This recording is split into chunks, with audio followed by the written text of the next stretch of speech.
Bom, pessoal, tudo bem com vocês? Espero que vocês estejam se cuidando. Nesse momento, falaremos agora da parte de Eletrodinâmica 2, tá legal? O que seria Eletrodinâmica 2, né?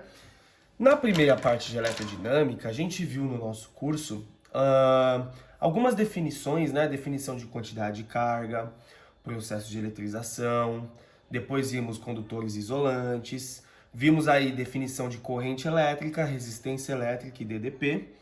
Agora a gente vai estudar como que os resistores se associam dentro dos chamados circuitos elétricos, tá legal? Então, vamos com calma aqui, esse tema é muito importante, tá? Então vamos bem devagarzinho. Então vamos começar estudando a associação desses resistores, tá? Bom, associação de qualquer coisa é a junção deles em um determinado sistema, daqueles elementos. Esses elementos são os resistores. Então eu dividi essa associação em duas partes. Eu dividi a associação em série, parte 1, e paralelo, parte 2. Mas galera, não vamos se iludir, né? Os grandes vestibulares, eles trazem os circuitos mistos, né? Parte em série, parte em paralelo. Então eu vou ensinar vocês a como diferenciar esses circuitos e quais são as principais características deles, ok? Então, vem comigo, ó. Primeiro circuito, o circuito em série. O circuito em série ele tem duas características fundamentais em relação à corrente e a DDP, tá legal? Primeiro, vamos lembrar da função do resistor. O resistor ele é um aparelho que muitas vezes tem a função de proteger o circuito. Ele faz com que a corrente gaste energia elétrica, né, quando passe por ele. Olha o nome, resistência. O resistor ele oferece dificuldade à passagem da corrente elétrica. Então veja, se eu tenho um circuito em série, nós temos uma associação de resistores cuja corrente é a mesma, mas a DDP é diferente em cada resistência. Como assim, professor? Olha só, vamos supor aqui dois polos do meu circuito, o polo A como polo positivo e o polo B como polo negativo.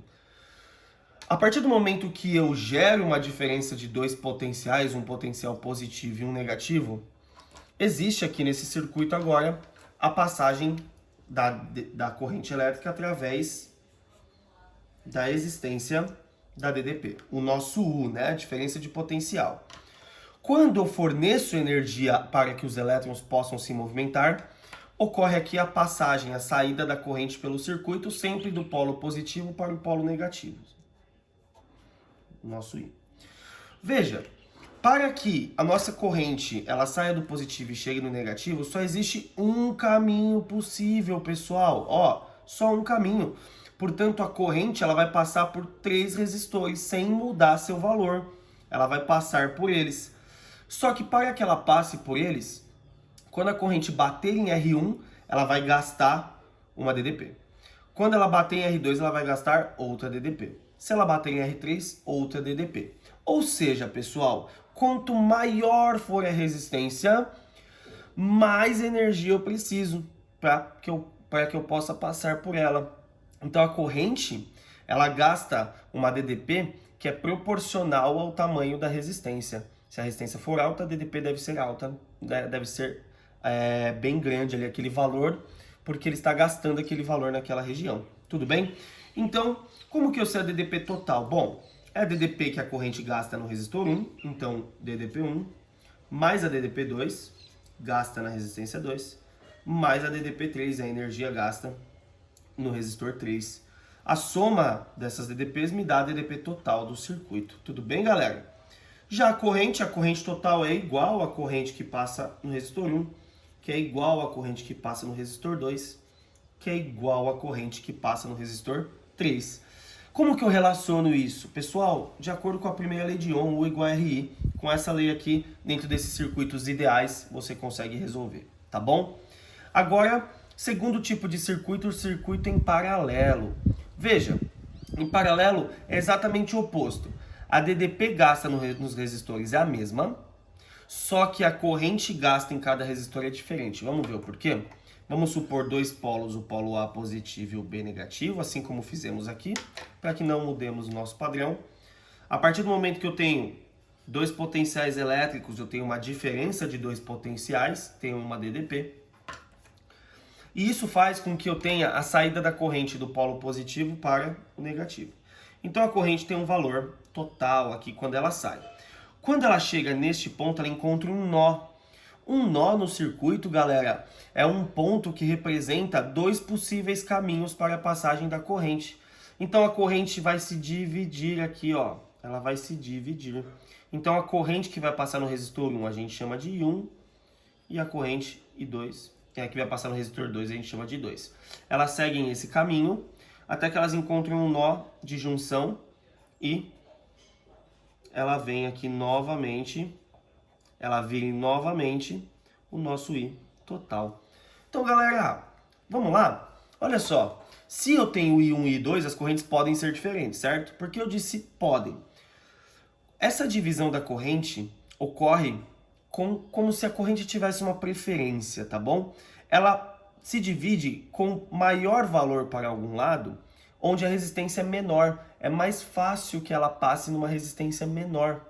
Então ela vai com maior valor para R1, por exemplo, e menor valor para R2, se R1 for menor que R2. Agora, se as resistências forem iguais, a divisão da corrente é igual, tá bom? Portanto, vamos lá. A DDP total do meu circuito é a DDP1, que é igual a DDP2.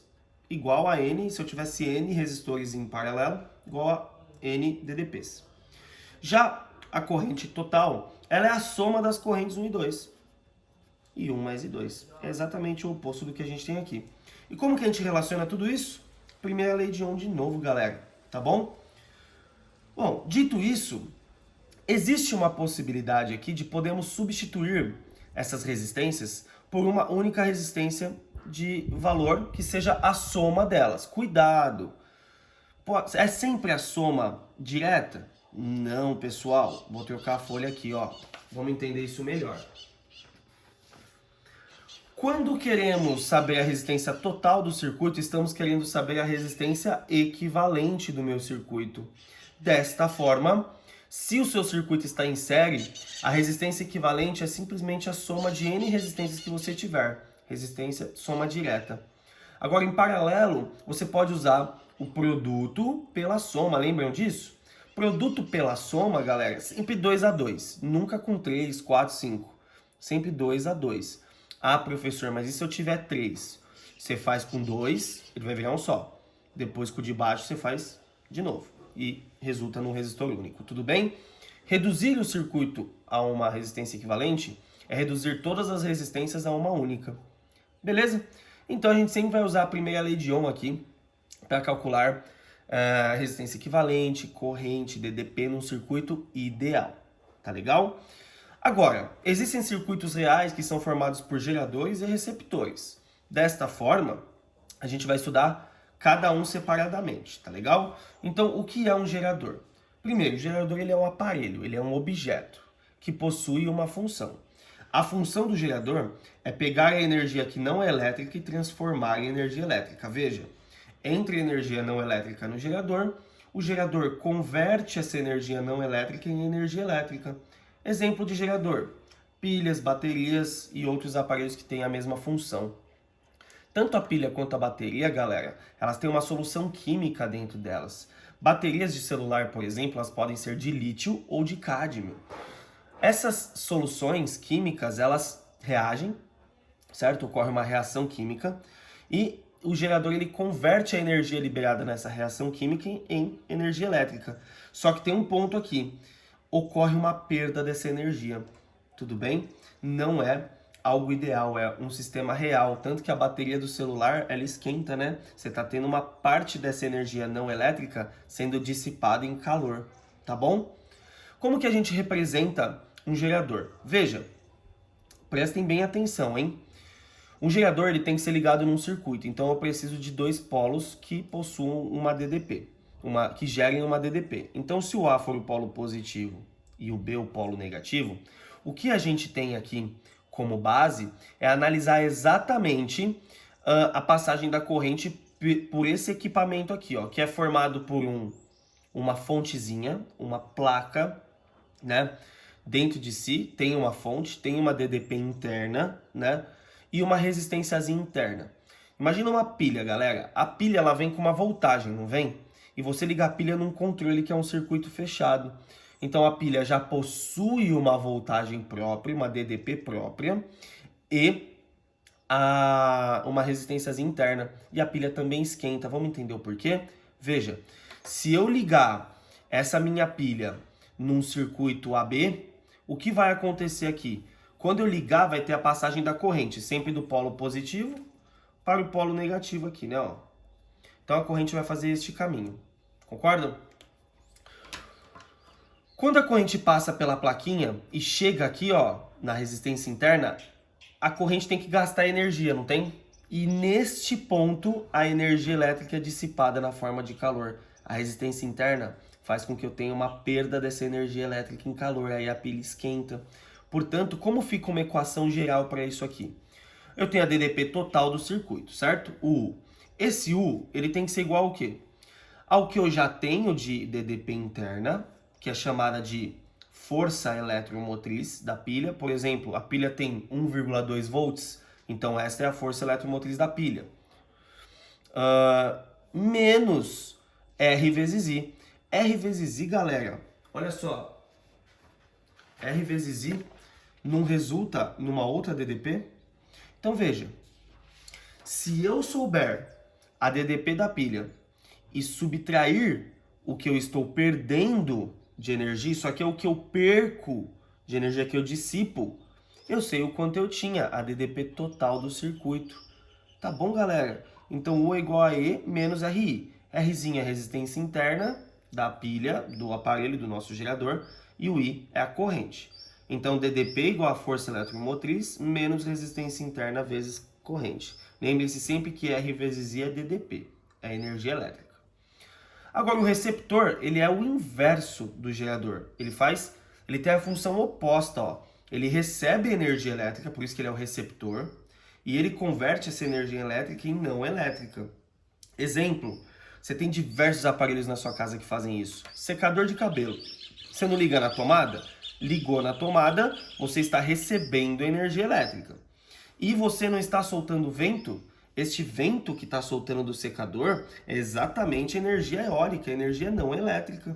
E o secador esquenta, então dissipa energia. Mesmo formato, galera. Polo positivo, polo negativo, corrente sai daqui e vai para lá. Veja a diferença, ó. Aqui encontra a placa negativa e aqui encontra a placa positiva. Quando a corrente chega aqui, na resistência interna, ocorre aqui a perda de energia novamente. Só que o receptor ele não está recebendo energia elétrica, galera. Então a DDP total desse circuito, nosso U gerado aqui entre os polos AB, deve ser igual ao que eu tenho mais o que eu perdi. Então, para que eu saiba a energia elétrica, o nosso U, a gente precisa da força do E', que agora é força contra eletromotriz. Por que a gente chama de contra? Ó, veja, corrente bate na placa negativa, agora é na placa positiva. É o oposto. Mais o que eu perdi. E aí eu tenho o meu total. Beleza, gente? Gerador receptor. Agora, como que esses dois caras, eles estão em um circuito elétrico, né? A gente vai relacioná-los através disso daqui, ó. Através da famosa e muito importante lei de Ohm-Pouillet. Lei de Ohm-Pouillet. A lei de Ohm-Pouillet, galera, ela é uma relação, através dos conceitos que vimos, que nós podemos tirar para que possamos calcular e saber a corrente ou a DDP do meu circuito. Então, vamos lá? Vamos ficar atentos aqui a um circuito fechado que temos aqui. Temos algumas fontes, E1, E2 e E', certo? Não sabemos se são geradores ou receptores ainda. Esse daqui a gente sabe que é E', então é receptor. Mas E1 e E2 não sabemos. Então como que você pensa nisso?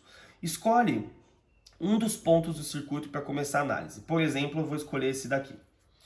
Escolhendo este daqui, o que eu sei? Eu sei que se a corrente sair para qualquer um dos sentidos, ela tem que voltar aqui, pois isso é um circuito fechado. Então, primeiro, você adote um sentido, tudo bem? Então vamos chamar esse ponto de ponto A. Vou chamar esse ponto de ponto A. Vamos fazer a corrente vir neste sentido aqui, ó. Este sentido que a gente tem aqui é o sentido anti-horário, né? Então a corrente vai vir aqui, ó, o nosso I. Vai subir, vai vir até aqui, vai vir até aqui e aqui finaliza o circuito. Veja, se eu saio de um ponto no circuito e eu volto até este ponto, Se eu faço a DDP deste ponto até ele mesmo, ela dá 0, né? Eu não estou saindo de um ponto indo até o outro. Eu estou indo de um ponto até ele mesmo.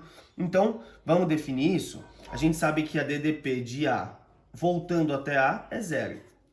Certo? Porque gastou toda a energia. Gastou toda a energia. 0. Desta forma, veja. Quando saímos com a corrente daqui, vamos analisar. Quando ela bate em uma resistência, se eu quero saber aí a nossa DDP total, ela depende da energia total do circuito. Então, o nosso A até A é igual ao quê? Vamos lá? Quando a corrente bate nesse R1, temos aí uma perda de energia. Então, temos um R1 vezes esta corrente que está batendo, R1 vezes I. Quando a corrente encontra esta fonte, ela encontra a primeira placa positiva, certo? Então, isso aqui tem que ser mais o valor desta DDP, mais E1, mais esta energia, mais esta fonte.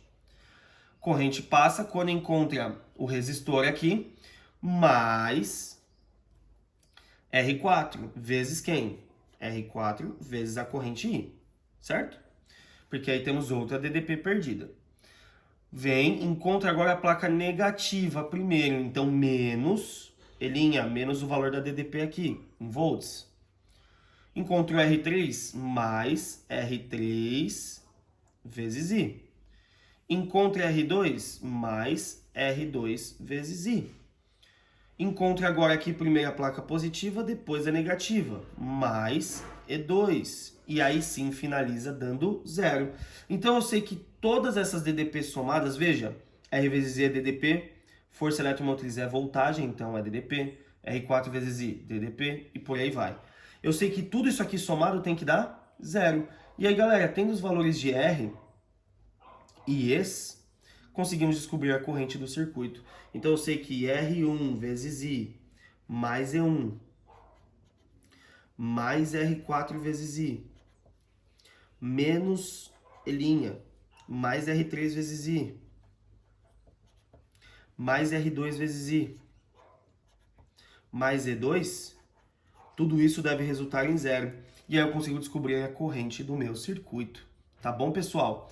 Se você pegar e isolar o I aqui, ó, nesta equação, você vai chegar nessa relação que a corrente é igual à soma das forças eletromotrizes, ó, E1, E2, menos a força contra-eletromotriz, veja, menos o E', dividido pelas resistências totais somadas. Tudo bem? Todas as somas das resistências.